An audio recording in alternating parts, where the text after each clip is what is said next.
Hi guys. Yeah. We clock in less than Brock Lesnar does, but 9 times out of 10, you can usually rest assured that we're gonna do a WrestleMania review. WrestleMania 37, 2 nights just like last year. Last year, I don't even think I did a night 2 review, which I probably should have, but whatever, it doesn't matter. No, this is not a drunk review. This is not a high review. This is not. I am in the right mental capacity going into this. And I can't say the same for when I watched it. Okay, overall, here's the thing. When you book yourselves into a shit corner, and this is coming from someone that hasn't watched even the YouTube clips leading up to WrestleMania. The only show I think I've watched since Christian got punted by Randy Orton was the Royal Rumble, and that shit was terrible. So I was like, all right, I'm not watching the build to WrestleMania because I really don't fucking care. And yeah, I'm not that big of an Edge fan. I like Edge. I think he's deserves a lot of respect. And that doesn't get thrown around lightly by me. I'm not one of those that just wants to respect everyone and just fucking Sami Zayn 2014 everywhere. But I think Edge deserves a lot of respect because he came not only back from a neck injury where his career was in danger. Well, his career was over. Fuck in danger. It was fucking over. And he came back from that somehow after doctors say he would never wrestle again. Then I think he tore his pec. I think it was whenever he fought Randy Orton in that fucking 3 hour long match. Anyway, even that didn't excite me when he won the Royal Rumble. So I decided not to watch anything. I'm like, all right, fuck it. I once it was like 2 weeks left, I'm like, I'm not gonna go back and watch 2.5 months worth of WWE programming. I don't give a fuck if you have a gun to my head. I don't care if you bring in a naked Scarlett Johansson that says you can stick it in me. If you sit through just the YouTube, okay, maybe I would do it in that case, but still, I was not gonna go back and watch it. So at that point, I was like, fuck it. We're going in dry. We're gonna stick it in without foreplay. We're going to we're gonna start cooking without. I don't know. I lost my train of thought. I went into this without knowing. I mean, I knew the matches, but I didn't know the storylines. I didn't know what happened, and I'm going strictly based off the promo videos. This shit was awful. This build up was terrible. If I'm not wrong, and you guys can correct me if I'm wrong, I could be completely 100% wrong. This was the worst built Mania since 32 maybe, 29 maybe, 25 maybe. Nah, 25 just for Undertaker Shawn Michaels alone. But I'm getting off topic here. The night started with Vince McMahon welcoming all the fans back. This was a full capacity show. They had, I think it was full capacity. I don't know. They had like 25,000 people there, which is still less than the Super Bowl, which is, I don't know. I mean, Florida's weird, man. It feels like Florida never really shut down. You know what I mean? But whatever. Which is fitting. It felt like kind of a WrestleMania thing, you know, because Vince is welcoming back fans after being gone for a year, which, oh my God. So last year when I was making my 5 videos per year, that's what my contract reads with the MTOMR reviews, I mentioned that they should cancel the shows or at least postpone them until further notice, until they can get fans back in. I stick by it. Not because I thought that a lot of the shows sucked, because wrestling without fans just doesn't make sense. It's a sandwich without bread. It's a car without an accelerator. It does not make any sense and this bullshit that, like, I think it was Drew McIntyre. I don't know who the fuck's quote I read that said some bullshit like, oh, well, this made us reach different depths of our character and made us try even harder to connect with the fans. And like, really? That's you trying your absolute hardest to connect with the fans. Not at Drew directly, because Drew doesn't suck. But I mean in general, like he was talking about this in a broad spectrum. Like, this is multiple superstars doing this, and I'm like, who the fuck is connecting with anybody? The ratings are like putrid. Those ratings are as low. They're lower than they've ever been. These are gobbledygooker numbers that they're putting out right now.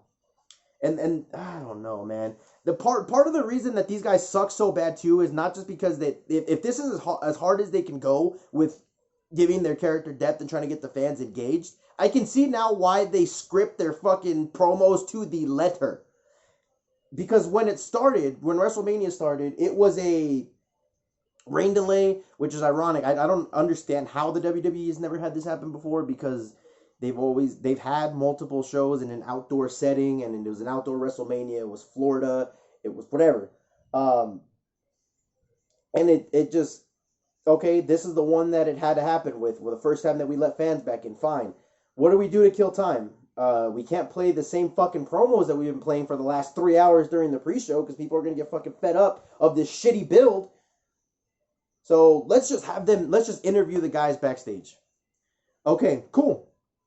Braun Strowman and that blonde interviewer that they have now, those two stand out in particular for me. I mean, all the promos were terrible, including Shane McMahon, including Drew McIntyre. Like the Drew McIntyre one wasn't that bad when he had to think on his feet, but Braun Strowman and that girl interviewer was just like, every fucking person she interviewed. Hey, your match is coming up tonight. What are your feelings heading into it? And no, she wasn't monotone. That's just kind of how I feel like doing it, just to kind of exaggerate how fucking generic she kind of sounds. God bless her soul. She's kind of attractive, and it is kind of hard. You know, she's just starting out, filling out for my baby Charlie Caruso, who has decided to listen to Stephen A. Smith's bullshit every morning for a living. But, I mean, I understand. For an interviewer, fine. I guess I can give her a pass. Braun Strowman, dude, like, all right, I'll be Braun Strowman here. Braun, what are your feelings heading into this match? If you've ever been bullied, this is for you. And this match tonight is for anyone that's ever been bullied.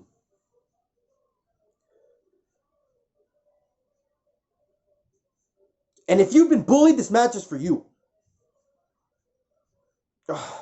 Braun, somebody teach this dude how to. Oh my god, no, fuck it. I'm off the Braun Strowman band. If I've ever been on the Braun Strowman bandwagon, if you go back and watch my old videos, just know this is where that becomes null and void. This is where I cancel anything that I said before, because yeah, you can change your opinion based on the facts. And this fucking Braun Strowman, he's so fucking terrible. Oh my god. All right. First match, Bobby Lashley versus Drew McIntyre. At first, I was pissed that this was not going to be the main event. I was mad that this was going to be the first match of the night, because I think I read that like earlier in the day. I'm like, what the fuck are they doing? Why is this going to be the first match? You know, these are actually two decent wrestlers fucking fighting for a belt. And it started to make a little more sense once they kind of explained on the broadcast, like, oh, these guys wanted to be the first ones to perform in front of a full capacity audience for the first time in a year. All right, fine, perfectly fine. What I'm kind of upset about with this match, I'm perfectly fine with Bobby Lashley winning. This was like a Monday Night Raw main event. This was nothing special. There was nothing WrestleMania-like about it. The fucking finish was terrible, and they were having issues with their shit left and right. So, the problem is that I'm reading stuff like, oh, well, they should have had Drew McIntyre win. It's WrestleMania. Going down the list of the winners here, it was the heel-heavy wins. When wrestling was at its best, the heels were dominating the business. That's how wrestling is supposed to be. It's supposed to be the bad guy is on top. However, will the good guy take them down? And that doesn't mean every single storyline needs to be authority-based. That's where they shot themselves in the foot. They captured lightning in the bottle with the Daniel Bryan one, then they tried to recreate it multiple times for no reason. That was... anyway. And I understand the gripe that people are saying, well, Drew McIntyre didn't get his moment last year in front of the fans. They should have given it to him this year. Well, shit, can Bobby Lashley get a moment, period, with or without fans? Like, fuck. This is the first time that I think he's gotten an actual moment, aside from when he won. I mean, he won the belt on Raw, didn't he? Like, yeah, I think he won the belt on Raw. So it doesn't make any fucking sense that people are... I mean, I know the internet kind of likes Bobby Lashley, but it doesn't make any sense why people would be upset that Drew McIntyre didn't win. It doesn't make any sense at all. A boring match, just like a regular filler match, but two perfectly fine wrestlers, so I don't have much to complain about. The second one was a tag team turmoil. One thing I noticed in this match, I'm not going to talk too much about it because I didn't really care about it. I mean, I just basing it strictly off Mandy Rose and Dana Brooke. I really like the direction that they're going in as far as the women's attire is concerned. It seems like they're getting a little more back to the sexy side, but not showing too much to where it's gonna fucking trigger SJWs or anything. So I think we're at a perfect sweet spot right now, especially because Dana Brooke had the. You know what?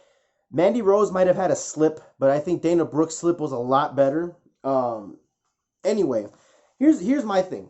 Number one, you gotta fucking cut Ruby Riott. This bitch looks like she smells like fish. You gotta cut this bitch. She is terrible, and I know she cuts herself. You need to cut her back. All right, get rid of her. She is bad. Like watching her, it's the same effect that Aleister Black has on me, where I watch this and I feel like I'm sitting outside Circle K watching a dude fucking fighting a fucking trash can. Like begging somebody for 15 cents to get a fucking Polar Pop from the inside. These guys look like they fucking stink. They look homeless. With Kevin Owens, yeah, he's fat. He's gross. He looks like he smells like fucking armpit. But these guys are like next level gross. Like I can't fucking like I can smell them through the TV. Ruby Riott smells like fucking cooked fish, like when you put it in the microwave for too long and then you don't take it out on time. Oh my god. Terrible, terrible, terrible. Natalya and Tamana win for some reason. I just think it's weird that they're having men fight in the women's division. I think Charlotte is really she really shattered that mold for them, so good for them. The next match, Cesaro versus Seth Rollins. Number one, I have no idea what Seth Rollins' character is anymore. I thought he was Jesus, and then now he just cuts like weird, trying too hard to have charisma fucking promos. Cesaro is being built up for the fucking millionth time. I liked, you know what? I'm not gonna lie. I was paying attention to the commentators, which, by the way, they were awful the whole time. They were awful night one and night two. These guys are fucking dreadful. These guys cannot sell the storyline to save their fucking lives. This was the one instance, this one match was the only match where I was like, okay, I guess I get it. I understand why they're fighting. And I have a reason to root for the babyface. I guess. If this is as good as they can do, cut them after you cut Ruby Riott. Oh my goodness gracious. But the storyline, I guess, going into it was that Cesaro, he's never had a one-on-one match. He's a grizzled veteran. He's obviously a super talented wrestler. I don't think anybody, even the biggest fucking smart haters in the world, should not admit that Cesaro sucks in the ring. That dude is fucking good. And that this match was kind of proof of that. I don't understand people rating this match a like 5-star, 6-star match. This match was average. Yeah, Cesaro did some cool stuff, but it's nothing that we've never seen Cesaro do before. We know how good he is in the ring. That's never been his issue. His issue has always been that he can't fucking talk. Anyway, he beat Seth Rollins clean. That was a cute little, I guess, WrestleMania moment. Like, this grizzled veteran finally gets a big win. You know, it's kind of like the best way that I can explain it, and I feel shitty for doing this because I love Dirk Nowitzki. The best thing I can compare this to is the NBA Finals when the Mavericks played the Heat, and Dirk Nowitzki finally got his ring. He beat the superpower Miami Heat, and Seth Rollins is nowhere near the Miami Heat. And Cesaro is nowhere near Dirk Nowitzki, but it kind of makes sense. It kind of blends in together. So I kind of tied it into a sports thing. I guess that's why this one in particular, that's why that one kind of clicked with me a little more than the other ones did. And just these fucking commentators. Why is Byron Saxton still on commentary, bro? What? He has to be blackmailing someone. He has to have footage. He has to have footage of Vince fucking Stephanie. He has to have something over someone in the higher ups. He has no charisma. He has nothing on commentary. He can't sell a storyline. He doesn't explain the storyline. He's so generic. Oh my god, he's so bad. He's terrible. Just like Corey Graves. Corey Graves is terrible as well. But at least sometimes, like in this case, Corey Graves actually informed the storyline and actually put it over in this scenario. So in this case, I can't blame Corey Graves too much. He's terrible too. Cut him. Cut everybody on the announce team and start fucking fresh. Bring up Wade Barrett and then start over fresh. Even with your play-by-play guys. Michael Cole has got to go. I am so fucking sick of Michael Cole. Oh my god. Michael Cole and Tom Phillips. Could you get... Alright, Michael Cole's not really generic. I guess Michael Cole has like his own thing. But he's so bad. And he's always been bad. The only times that Michael Cole's ever been tolerable were times when he was carried by an insanely good color commentator, i.e. Taz, i.e. JBL, i.e. No, the King was already washed up by the time he got there, so I'll just name those two. Oh, God. All right, the next match was AJ Styles and Omos versus The New Day for the tag team titles. I kind of like Omos. I won't lie. I mean, I've always had a soft spot for AJ Styles because I've been watching him since I was like 8 years old. And obviously when you're 8 years old watching a dude do crazy ass fucking flips and shit on TNA, you're going to be, okay, yeah, this guy's actually kind of cool. I like him. So I kind of have a soft spot for AJ Styles even though he represents everything that I hate. I kind of like Omos. And it's not just the aura of it. I mean, it's not just the fact that he's a big guy. It's the aura surrounding him. It's how he plays into it that people completely underestimate when it comes to big guys. He has something that I don't think Braun Strowman has it. He has a thing where he has a presence to him. And not just that, but then when he's in the ring, he at least tries to tell a story. You know what I mean? Like, he talks his shit. He says more than just get these hands. And this is for anyone that's ever been bullied. Like, he was talking his shit during this match, and it was entertaining. I honestly, I can see potential in or is it Omas? It's Omas. You know, anyone whose name started with O and M, they're killers. So I'm completely believing this guy. I think he's a killer. I'm not gonna lie, I kind of like Omas. I think I'll keep tabs on him as to what they do in the future. But they're the tag team champions. The New Day are not. I'm surprised the New Day is still a thing. And then Big E came out, and then Big E left because he's the Intercontinental Champion. So they're on different shows, which I think I saw bits and pieces of this too leading up to it, where Big E kind of had this little fucking singles push, and they were kind of building him toward the main event, but then it kind of fizzled out, and then he became a mid-carder. So it is what it is. I like Big E. I think Big E could do big. I'll get into Big E once we get to his match. Braun Strowman versus Shane McMahon, a steel cage match. This is the worst WrestleMania Shane McMahon match ever, and it's not even close. I honestly can't think of a worse WrestleMania match that has Shane McMahon in it. Even the match with The Miz, I love that match. Well, I didn't love it. I liked that match with The Miz because it was entertaining, and there was a storyline leading up to where he was doing that best of the world bullshit. All right, the match with The Undertaker, classic. Who the fuck else did he fight? He didn't fight Kevin Owens at WrestleMania, did he? If he fought Kevin Owens at WrestleMania, that's probably the worst. So correct me if I'm wrong, but I think this is the worst one. This had nothing to it. This was pretty boring. The storyline, I mean, if again, I'm going by the promo packages that were leading up to it, which usually enhance it and make me more hyped to watch the match. This match was dog shit, and the build was dog shit, according to the people that I was watching and the promo package leading up to it. Okay, Bad Bunny and Damian Priest defeated The Miz and John Morrison. I know who Bad Bunny is. I actually kind of like his music. I have no idea who Damian Priest is. If anyone wants to give me his MO. Miz and Morrison. Why the fuck are The Miz and Morrison still a thing? Alright, John Morrison needs to go. I'm sorry. I know the novelty of him was fun when he came back at first, but this guy needs to go. He's never been good on the mic.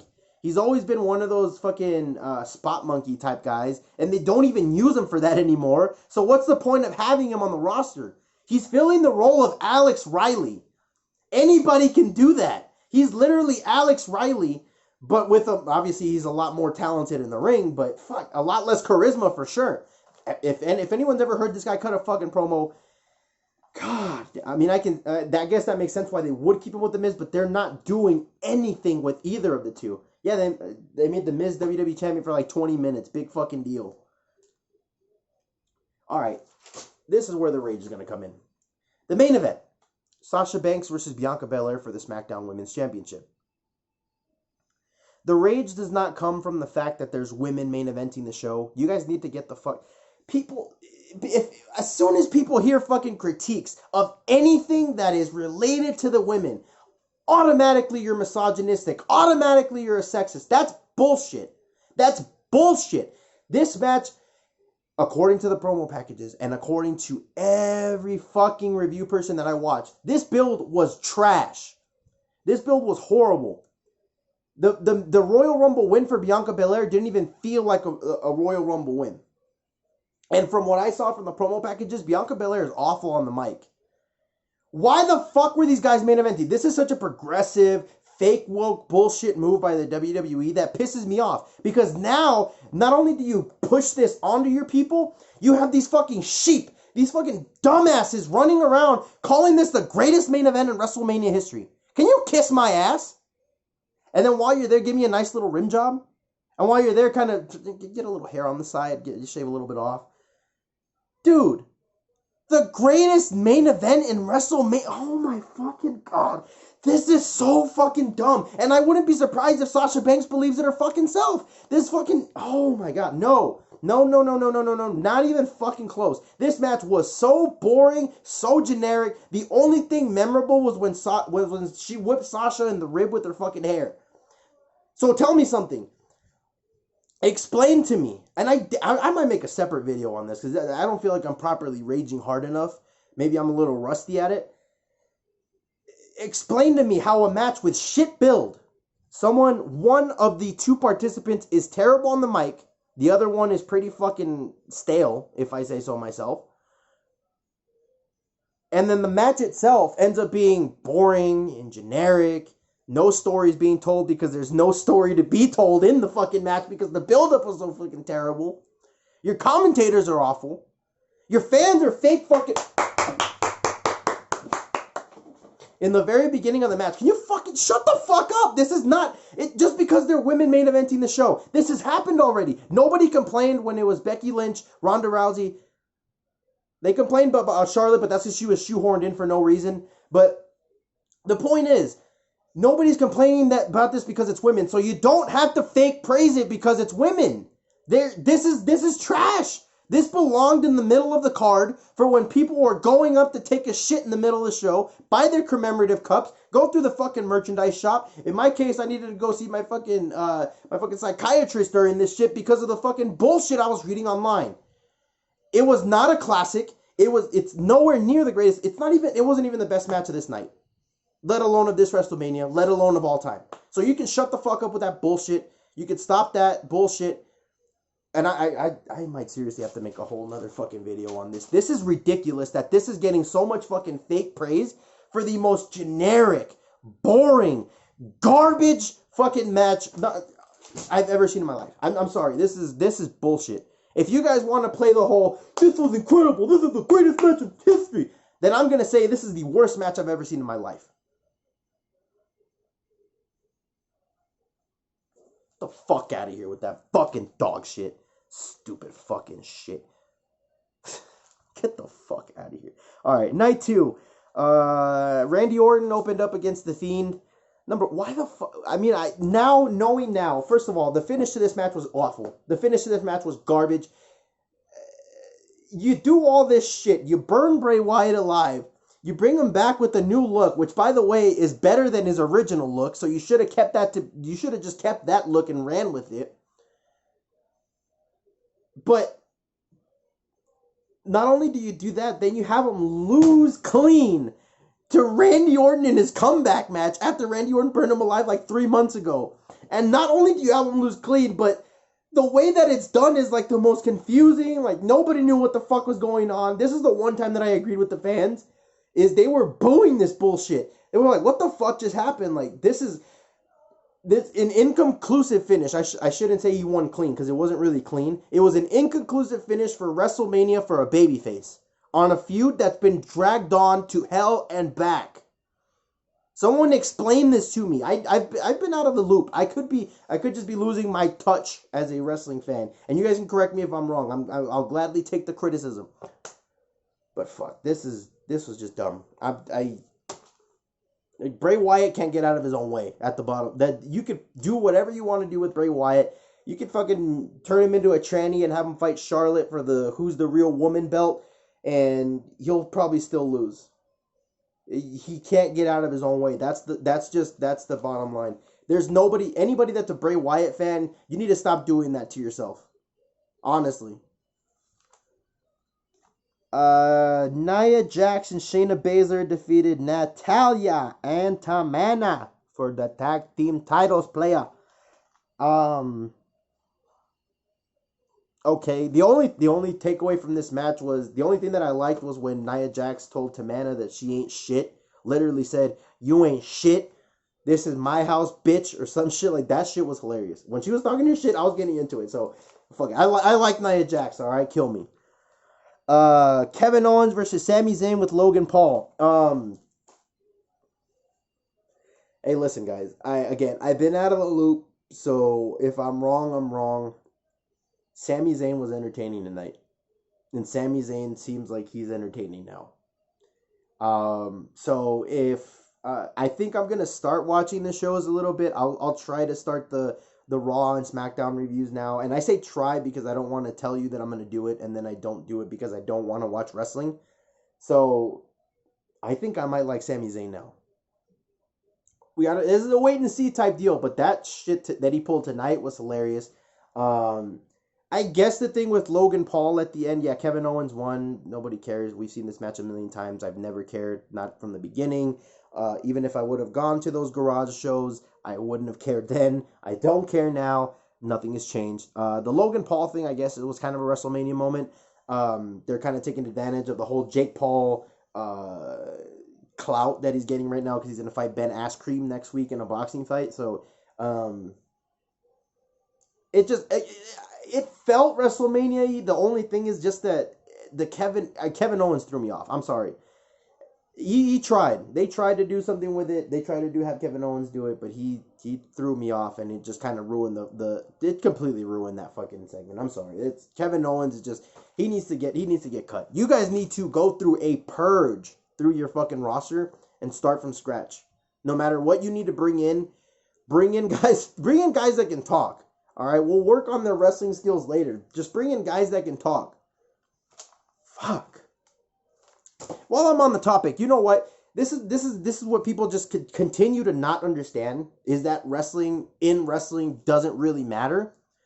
Understand that as of late, the last like 4 or 5 years, the WWE has been pandering more toward the wrestling side of it, and they've suffered some of their worst ratings in history.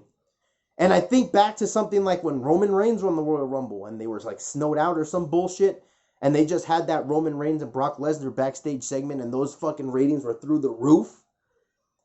Can you understand that they can literally do that probably week in and week out? As long as you have fun storylines to keep up with, you can probably have better ratings. No, fuck that. You will definitely have better ratings than what you have now if you did that.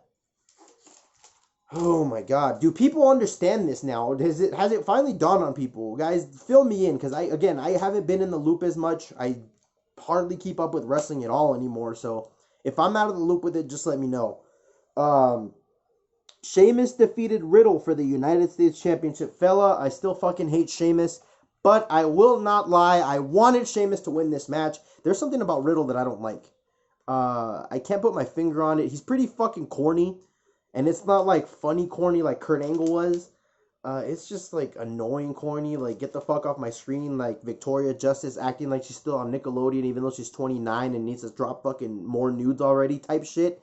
So I don't fuck with Riddle. Not really. He's not very good.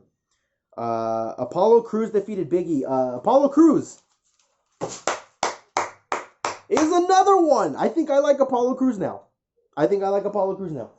This build-up package was hilarious. This fucking fake Nigerian accent that he's putting on is hilarious. Man, we need more of this shit. We need more of this shit. I'm happy that he won. They brought out this fucking colossal fail. It's probably another failed football player because he's a tall, huge, like Samoan looking dude, which usually 9 times out of 10 with those guys, they're failed football players. Sorry guys, I'm trying to find my notes here for the match order, but Yeah, I think I like Apollo Crews now because Apollo Crews in that build-up video was fucking hilarious. Oh my god! And as far as Big E is concerned, he's one that I'm glad that they took the belt off of him. Anyone that's crying that he lost, that he got buried, come on, man. Big E, I'd love for him to be the guy to dethrone Romance Reigns at the top, but at the end of the day, I like where Big E is, and it's not everybody needs to be a main event guy. I need to make a video on this too. Not everybody in the world that you like needs to be a main event guy. I love Big E. He doesn't need to be a main eventer. Would I like him to be? Sure. In the right circumstance. But I don't know if they have that in them or if they have the storyline in their creative bones, as far as the creative team is concerned, to book Big E in a fun storyline to win the belt. It just seems like it'll be one of those, you randomly win a huge match like the Royal Rumble, then you challenge for the belt, then you win the title, and then nobody cares. Where the fuck are my results? Well, this is dead air. Next fucking match. Oh, God. Ah, there we go. Okay. Oh, I should have just skipped this. See, because I was going to go straight to the main event, but then I saw it was Rhea Ripley versus Asuka. I don't care.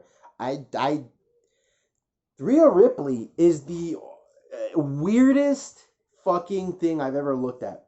And it has nothing to do with the fact that she's ugly. The crazy thing is how ugly she is with the way she looks now compared to, go Google pictures of Rhea Ripley with hair. She can get it. Compared to now where she looks fucking gross. Like it's one of the biggest, it's one of the weirdest 180s I've ever seen. Like it's like Lindsay Lohan before and after crack type of transformation. Like it's insane. It's insane. You guys have to look it up yourself, but nobody cares about the Raw Women's Championship. Triple threat match. This was the best match of WrestleMania, period. Not even close. It's not even close. This is the only one that felt WrestleMania-like because it had three guys. And I'm not going to lie. I had a sickening feeling. I thought Daniel Bryan was going to have another WrestleMania moment because they were building up to, oh, it might be his last WrestleMania. He needs to have his WrestleMania moment. And then fucking Smarks, I fucking hate. I'm sure they were fucking begging the WWE or fucking, I don't know if they shoehorned him in again or if that's what it was. But last time I checked, Edge won the Royal Rumble. Roman Reigns was the champion. Daniel Bryan has no business in this match. Aside from his fucking fans taking over WWE threads where I don't know if they fucking listen to them now or what the fuck. But he shoehorned his way into this match, I guess, and it became a triple threat. The story itself didn't seem too bad. The Roman Reigns heel thing, oh, I need to go back and watch that shit. Oh my God. If this promo package is anything to go by, this dude is incredible. This dude, like, you cannot convince me that Roman Reigns is not the best WWE superstar right now, full-time, not counting legends like Edge and fucking Brock Lesnar and Goldberg. This dude is the best character. This dude is the best fucking WWE superstar on this roster, and it's not even fucking close. He blows them out of the fucking water with how brilliant this is. I need to go back and watch the clips of this because if this is any indication, Roman Reigns is the best character in the WWE, and it's not close. Maybe Apollo Crews. This match was fun. It was fun. And the thing that I think helped it too, I mean, I was kind of drunk, so I guess it kind of resonated with me more when I watched it, was that it actually felt like any of the three could win. All three had their selling points. You have Roman Reigns, who's been the face of the company, running through everyone since he turned heel, running through everyone, period, since he came up. You have Edge, who won the Royal Rumble, who has fucking damn near killed himself to come back twice from crazy-ass injuries. And then you have Daniel Bryan, who shoehorns his way into everything and finds a way to win the title during the big match. So, again, I had the sickening feeling that Daniel Bryan would win, but you could have easily made a case that there was no person in this match that you were 1,000% sure was not going to win. And Roman Reigns wins by pinning both of them. It's beautiful. It's beautiful.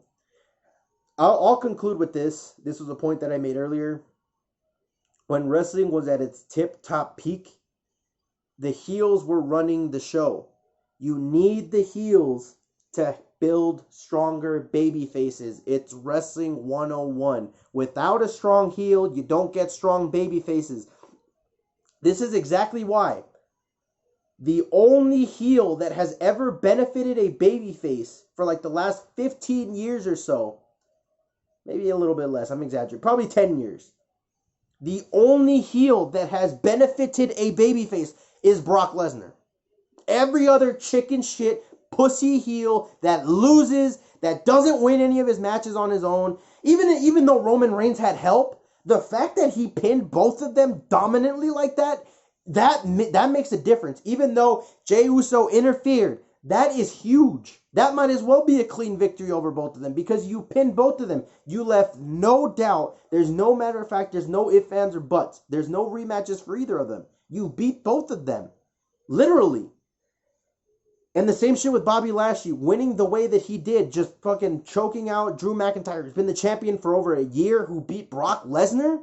This is shit that's going to make, whenever a babyface beats either of these guys, that's going to make it that much more of a big deal because of that fact. Oh my God.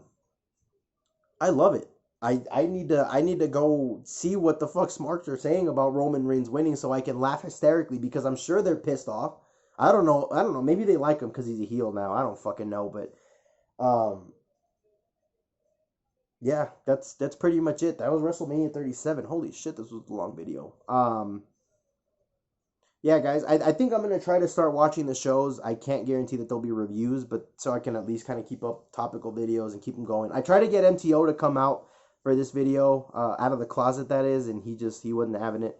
No, he didn't respond. Sometimes that kind of happens. The communication between us isn't as airtight as it used to be, so sometimes it gets kind of hard to get a hold of each other. But yeah, that was WrestleMania 37, night 1, night 2.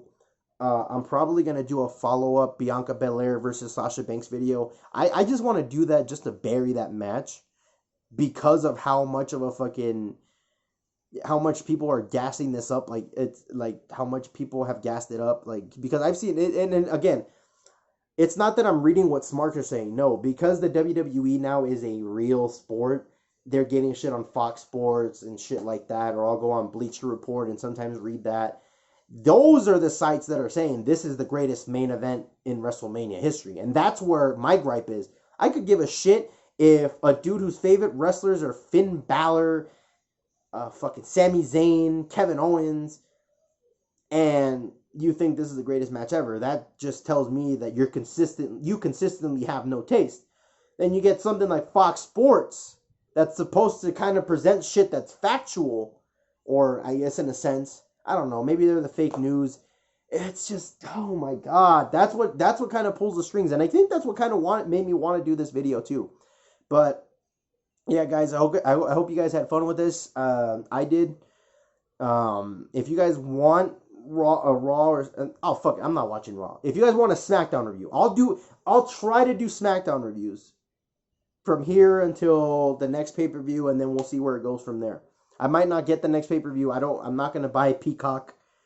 So I might have to go back to illegal streaming. I don't know. We'll see. I just I hate The Office, and I don't want to support it in any way, shape, or form. Anyway, yeah, that has been the other guy. With the comeback, first video of 2021, I think, that's actually recorded in 2021. So, yeah, yada, yada, yada, blah, blah, blah. Good, and bye.